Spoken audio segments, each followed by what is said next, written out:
Today, Medbulletin presents Antibiotics are not always the answer. The discovery of penicillin in 1928 was heralded as a medical miracle. As one of the first antibiotics, it could cure patients of potentially deadly bacterial illnesses such as scarlet fever, typhoid, and pneumonia. Unfortunately, overuse of penicillin and other antibiotics can cause other problems for both individual patients and the general population. That's why it's important to take antibiotics only for true bacterial infections, including whooping cough, strep throat, and urinary tract infections. Antibiotics don't kill viruses. According to the U.S. Centers for Disease Control and Prevention, up to one-third of antibiotics use in humans is either unnecessary or inappropriate. Antibiotics do not fight viral infections such as cold, flu, bronchitis, and most sore throats. Still, many patients expect healthcare professionals to prescribe antibiotics to cure minor illnesses. Some parents who hate to see their child suffer will contact the doctor's office at the first sign of an ear infection, hoping for a prescription for antibiotics to quickly end the child's suffering, said Barbara Cole, a nurse practitioner with Penn State Medical Group. But the painful condition is usually caused by a virus. Although antibiotics kill most bacteria at first, some of the microbes survive and eventually become resistant to that particular drug. As a result, new, stronger antibiotics are developed to fight the resistant bacteria, and then the bacteria become resistant to them as well. The CDC says virtually all bacterial infections have become resistant to the antibiotic treatment of choice. Bacteria also become resistant when antibiotics are overused in food production and by farmers, as with cows and chickens. Just as in humans, antibiotics are essential in treating some diseases in animals, but using antibiotics just to promote the animal's growth leads to resistance, Cole said.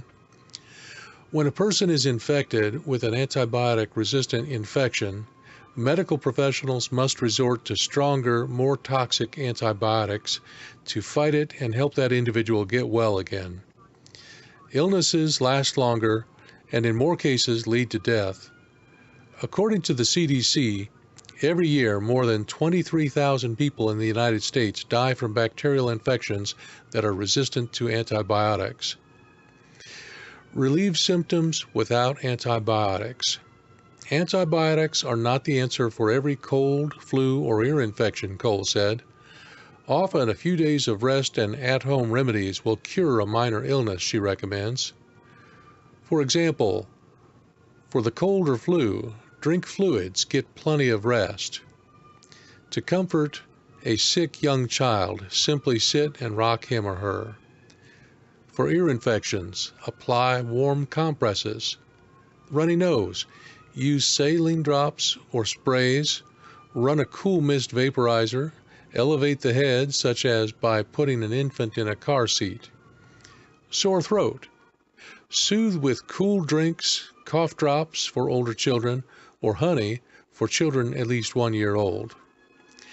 When an antibiotic is prescribed, patients should be sure to take it correctly. Take each dose at the appropriate time to maximize the effectiveness of the drug. Take the antibiotic for as long as prescribed, even if symptoms are gone. Otherwise, some bacteria can survive and become resistant. Don't take leftover antibiotics or those prescribed for someone else. They might not be appropriate for current symptoms and could allow bacteria to multiply. Remember, don't demand antibiotics when a healthcare professional says they're not necessary. An antibiotic offers no benefits in treating a viral infection, Cole said. Taking an unnecessary antibiotic increases the chances that a resistant infection will arise later. Moreover, an antibiotic can kill the good bacteria in the human body, causing intestinal and other problems. Antibiotics can save lives. Anyone with a bacterial infection should take the prescribed antibiotic. On the other hand, when an illness is mild and probably caused by a virus, It's better to treat the symptoms and let time be the cure. This information is provided courtesy of Penn State Hershey College of Medicine. Original published date, August 2017. Thank you for listening. This has been Paul Lukey reporting for MedBulletin on February 17th, 2018. Please check with us regularly on YouTube, Facebook, LinkedIn, and Twitter for interviews, discussion, articles, and editorial content on breaking news and topics of current interest in healthcare.